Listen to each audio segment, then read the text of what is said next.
Bobby Murray has got enough to win it. Bobby's from Nashville, Tennessee. He's a superfine angler. All right, let's go. This is going to be it. This is the biggest thing that's happened this year. 3 bass, 3 alive. 7 pounds, 6 ounces. Look here, y'all. He's a man. Let's go. Just stand up. Give a hand, y'all. Come on. That's one of the greatest moments of my life. That's me, Bobby Murray. I'm the one on your right, and that beautiful bass has just won me the 1978 Bassmaster Classic and $25,000 cash.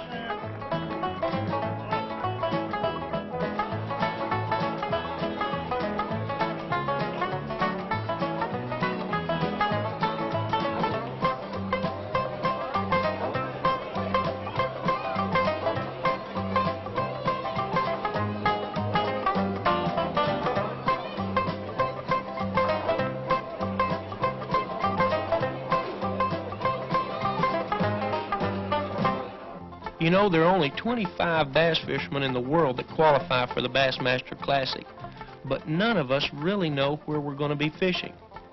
Then, in the latter part of September, we got that special phone call from Bass headquarters. Bobby, telephone, Bass is on the line. Okay. Okay? Yeah? Where are we going? Jackson, Mississippi. Down on Ross Barnett Reservoir? Oh my goodness. Looks like we're going to have a good tournament, doesn't it? Yeah. All right. I'll see y'all in a week or so. Okay. Bye.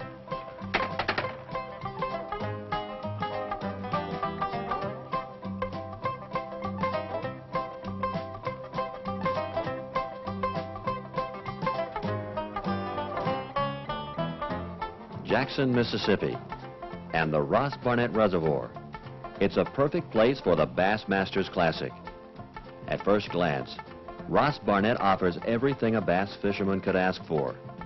The 30,000-acre impoundment was developed by construction of a 3-mile-long dam across the Pearl River near Jackson. The reservoir shoreline touches on 5 central Mississippi counties. You know, there's fields of lily pads that dot the entire reservoir, and any one of them could be the roof over the home of a lunker. But how do you get that bait to fall right there on his dinner table?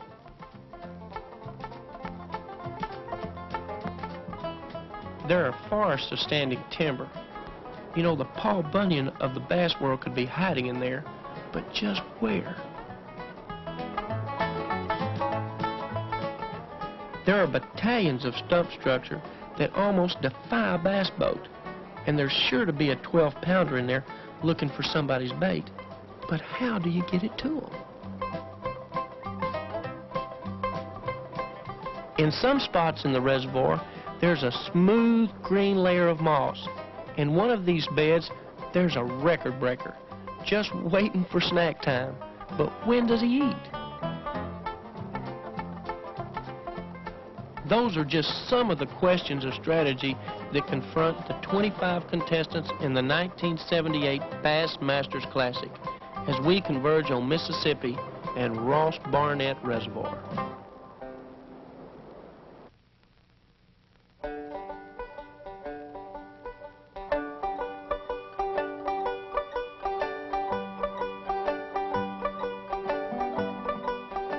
They say that the Mississippi is just like coming home, and Governor Cliff Finch leads the way in making that statement live up to its promise. His sincerity in making Mississippi the coming home state was demonstrated when he opened up his own home, the Governor's Mansion, to the fishermen and their wives for dinner and a special tribute to Bass. That evening with Mississippi's chief executive and the First Lady was one of the highlights of my professional career. It was that warm welcome that gave me a new dimension of Southern hospitality. Mr. Jim Houston, Shorty Evans. Before they left, Governor Finch made every fisherman in the Bassmasters Classic an honorary Mississippi colonel. He wasn't left empty-handed, though. The contestants presented him with a dinner bucket to take with him on his next fishing trip.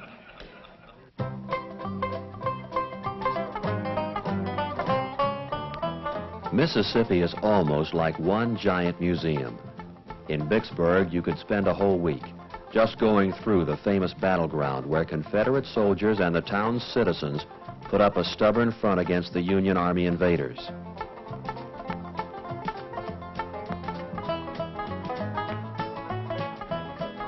The out of doors draws Mississippians like a magnet. That magnet has an extra pull when there's a catfish cooking and a hush puppy making going on.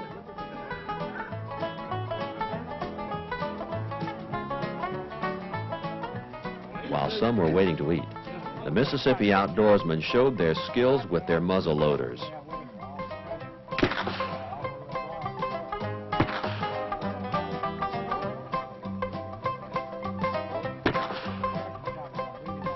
Or they might drop in a line in the right spot and pull in a few contributions to the day's meal.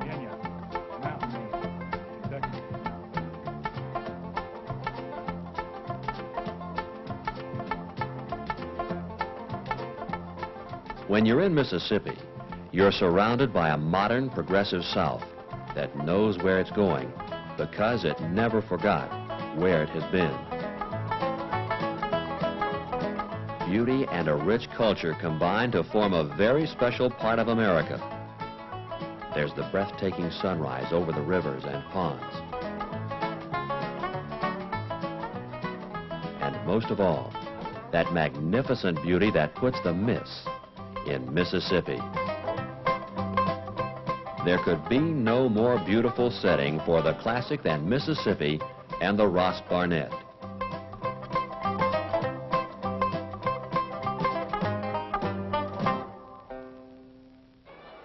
Beautiful Lincoln Continental pulling this beautiful classic boat. What? Who is there? What? Governor Cliff Pinch, I declare, let's give him a big hand. He done brought the first contestant in. Lord have mercy, Governor. Boy, I tell you. Well, he's got his bass patch on. Look at that, folks. At the first day's weigh-in, Governor Finch is joined by comedian Jerry Clower to welcome the fishermen.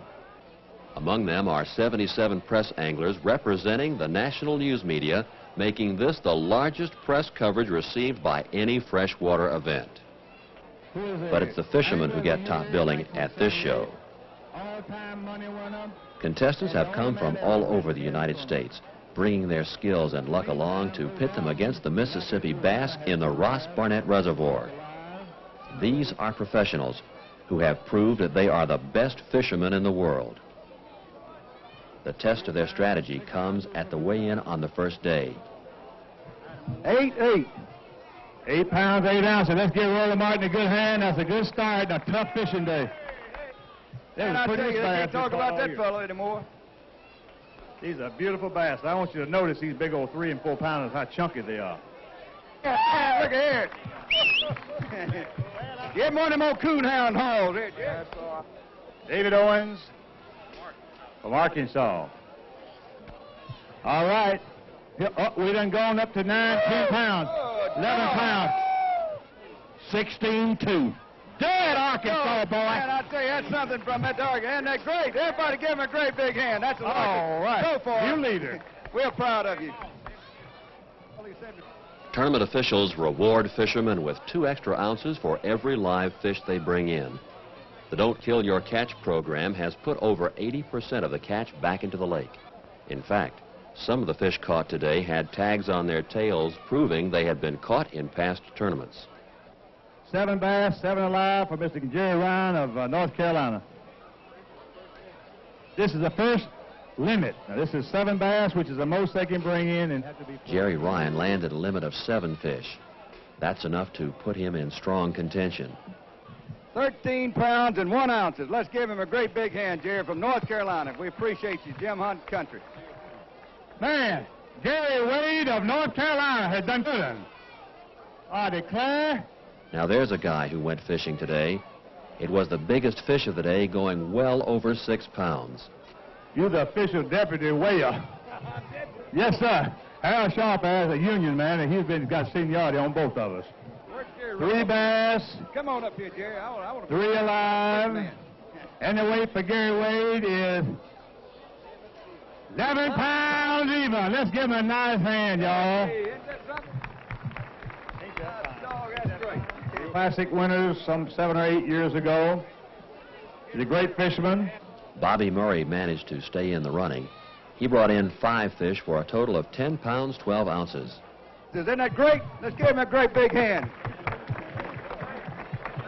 Great, Bobby. It was a good thing that Bill Dance didn't have his television crew along. He showed up with an empty bag.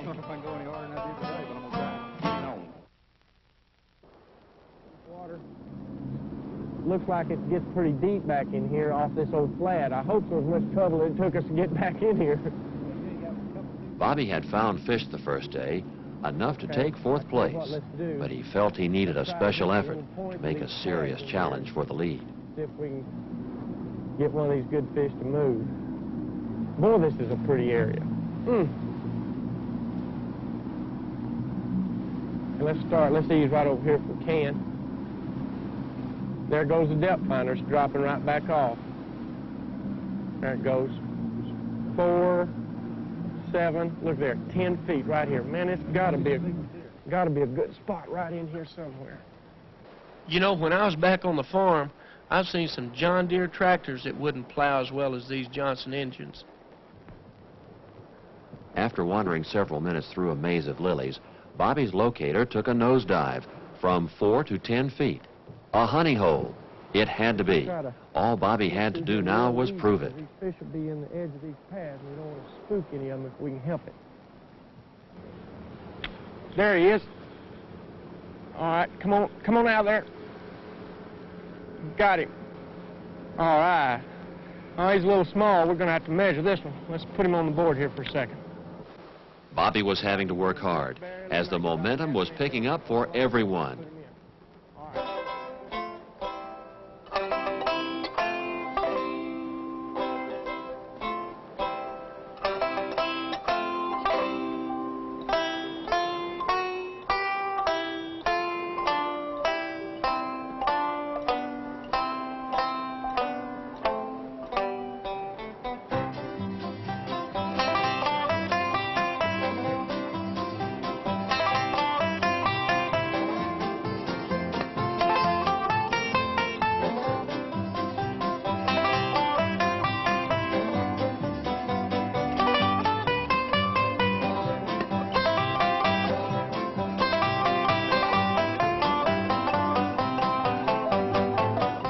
By this time, Bobby had figured out the secret of the lily pads, and he was putting his pattern to the test.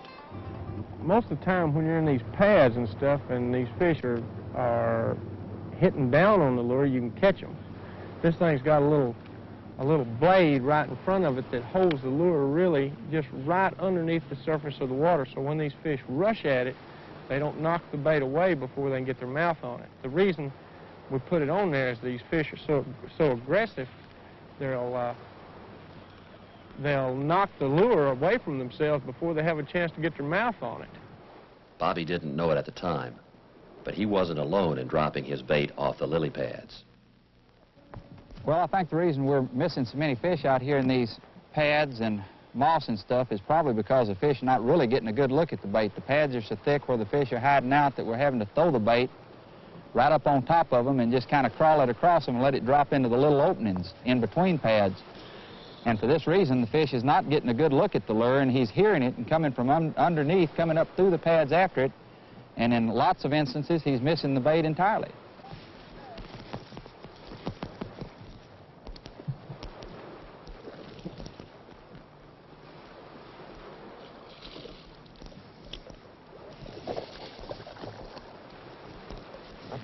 That dog has a streak of luck now. Man, I don't know what to say. You're the boy, I'll tell you that. I'm so scared right now I can't talk. That bass was so aggressive, he come all the way out of the lily pads after he had missed the bait and chased it all the way to the boat to catch it. 6. He'd go about 6, maybe better. He's a good one. Tommy Martin from Hemp Hill, Texas, won our classic about 3 or 4 years ago. Oh, Oh, my goodness. I just had an angina pain. I may fall off this stage. Oh, me. Oh. Tommy Martin yesterday was in 9th place. He's from Hemp Hill, Texas. He has 5 pounds and 10 ounces on 3 bass. All right, he has a limit of 7 bass. All 7 are in beautiful condition. Oh, Ross Barnett, I love you. 19 pounds, 8 ounces. 7 bass. 7 bass. 7 bass at 2 ounces bonus is 14 ounces added to that. Well, yesterday I only caught 3 small fish, and I changed my pattern today and tried something different, and I was going to stick with it a couple hours, and if it didn't work, I'm going to go back to fishing like I was yesterday. But I caught one right off, one of the smaller ones, and then a few minutes later I caught one of the big ones. I just stayed on this pattern all day. I caught them all on the same lure and fishing the same kind of water. Retie your knot, brother, and keep going tomorrow. Let's go. Jerry Ryan stayed in the competition. That's right. Jerry Ryan was the only man yesterday caught his 7 bass limit. 3 bass, 3 alive. He only turned in 3 live fish on the second day, but they were nice ones. 3 dandy bass. 9 pounds, 15 ounces for Jerry Ryan of North Carolina. Oh, we're going to have a horse race. I wish you'd look here what my man brought in. Rick is the only fisherman on the tour to win the Bassmasters Classic twice. He's a fierce competitor, and he's always in contention. His 18 pounds, 14 ounces on the second day shot him from 19th to 4th place. I tell you, those are beautiful bass. David Owens, but there's still room at the top. One reason is the fact that David Owens, the first day's leader, has made room for the rest. He only caught 1 fish. He was your leader yesterday. Now you had a blow up today with only 1 bass. 3 pounds, 4 ounces for David Owens. Oh, I had another pain. Oh, I hate it. Killing me. Oh, we got a horse race coming. Oh, look at that. Bobby Murray's 6 alive gave him a feeling of security. He only missed the limit by 1. Bobby Murray was in 4th place yesterday with 10 pounds, 12 ounces. I'm telling you, it's liable to be a shoot-off.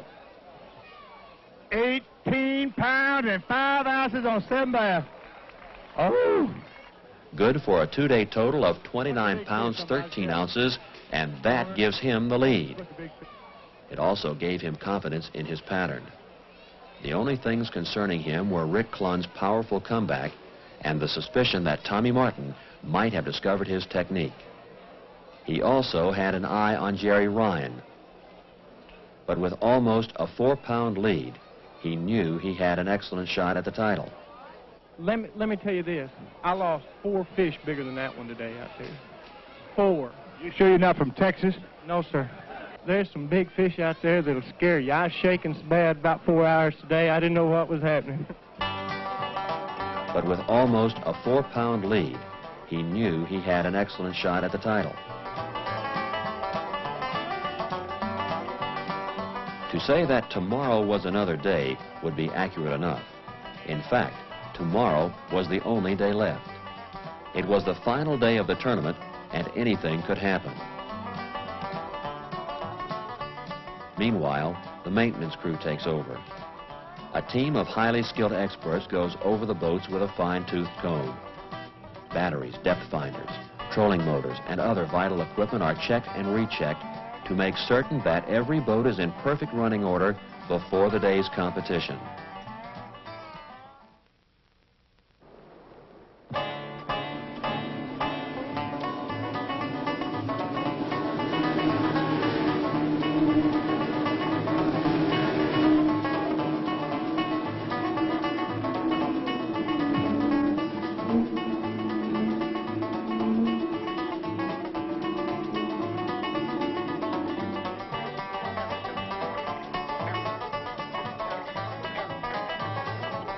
By the time the sun was up, the fishermen were up and at 'em.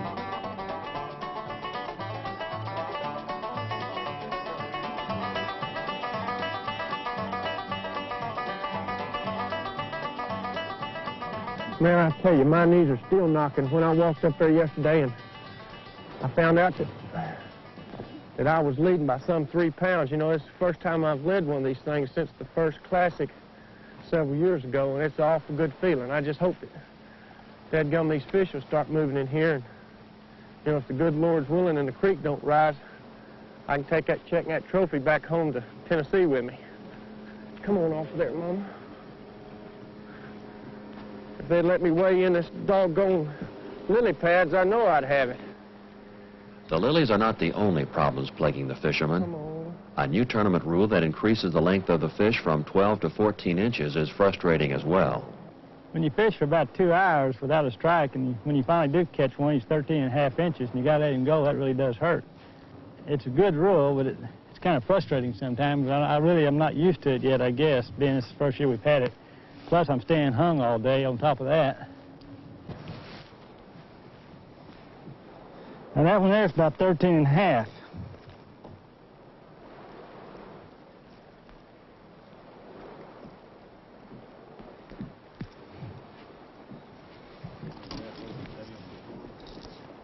Well, I'll be darned.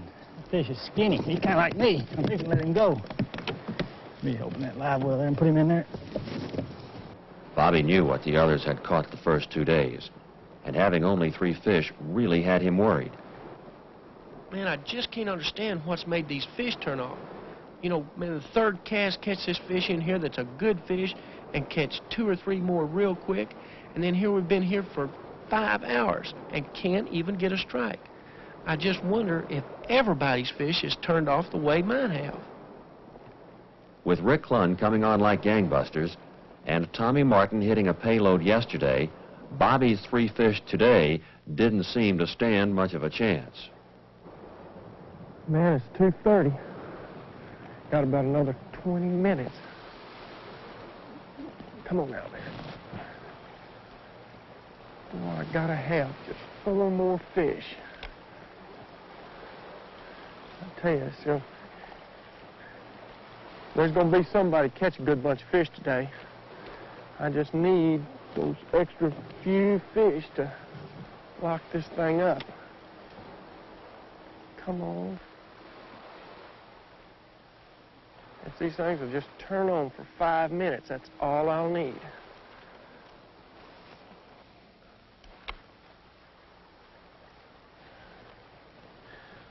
Dadgum, John, let's go. We've got 8 minutes to get to the weigh-in. Get your life jacket on. I tell you, I just hope that these 3 fish are what it's going to take. You know, we gave everything we needed. Boy, I'm shaking so bad right now, I don't know what to do. I just don't know what them other guys got. This was it. Time had run out, and it was time to be counted. Bobby's 3 fish would just have to be large enough to put him over the top. You know, every year we use these Johnson engines in the Classic, and they always come through and do the job. And that really means a lot in this kind of competition. Harry and Charlie showed up. Harry and Charlie? You mean from Bassmaster magazine? Wait a minute. What are you 2 monkeys doing here? Harry and Charlie. Bob Cobb, who gave him permission to come to the Classic? Ray was providing plenty of fun to occupy the spectators' attention. At the launching area, it was a different story. Here the tension was running high. For Bobby and the others, a year's worth of work was about to come to a sudden end. Jerry Ryan is in definite contention, folks. This is getting to the reverent moment. But we said the proof of the pudding is the Creole. Jerry Ryan is 3rd place going in today. He's from a little town of Stanley, North Carolina. He has 24 pounds, 4 ounces before he came in today. 5 pounds, 8 ounces for the hungry fisherman. That gave Jerry a 3-day total of 30 pounds. Let me ask you, look over. It was a good showing, and he will finish in the money. A.B. Bass, he don't, woo! Man, if that ain't a knockout. Did you see the size of that fish? You see him? Boy, he decided to wait till the last day. A.B. battled, 1 bass, 1 alive, Biggest bass of the day in the first one. Weight, 6 pounds, 1 ounce. A.B. Battles was skunked for 2 days running, but on the final day, he showed up with the biggest bass. Here we go. Clifford Craft, he's in 5th place. 3 bass, 3 alive, and the weight added to his catch. 6 pounds, 11 ounces for Sugar Hill, Georgia's Cliff Craft.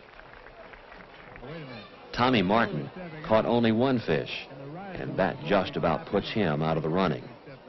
But Bobby wasn't home free yet. He still had Rick Clunn to deal with. It's 3 down and 1 to go. Look here, y'all. Oh. Clunn showed up with a great 3rd day catch, proving once again that he's a great contender in every tournament. 7-4, he leads to pull the lead. All right, now remember he has 2 ounces credit for each of these 4 bass, which is automatically 8 ounces bonus onto the weight we're fixing to call. And the weight, 9 pounds, even a new leader, the man for 3rd time in history to do it. If he wins this tournament and he has as much as 2 pounds of bass, he will win the tournament. When I heard Ray Scott announce Rick Clunn's total, I almost jumped out of the boat. I was worried at first, but as the final minutes closed in, I got that feeling you get when you almost know you're going to win. There's your winner right there. That's him, folks. You've got to feel proud when you win the World Series, the Grand National, and the Super Bowl of fishing all in one. It's more than just $25,000. It's the jackpot of bass fishing. That's it. That's my $25,000 bass. He might be a little nervous, but he's nothing compared to me. Now you know the story behind the greatest bass fishing tournament in the world, the Bassmasters Classic. And you know that bass fishing has come a long way from the creek bank. And maybe someday, your love of bass fishing will enable you to compete in the Bassmasters Classic.